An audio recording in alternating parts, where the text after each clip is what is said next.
তোমার কাছে আগের পাই 150, আজকে নেছো 150, 2100 টাকা পাই।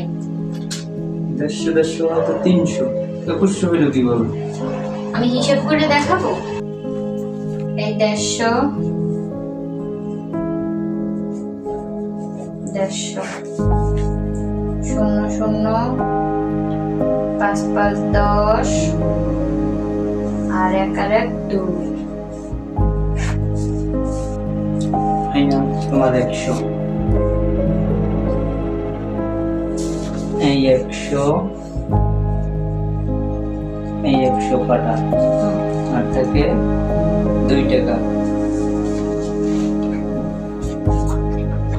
এই তোমার 2 টাকা, এই 2, এই 2 কাটা। আর কখনো তোমার কাছে ধার নেবো না, পরিশোধ।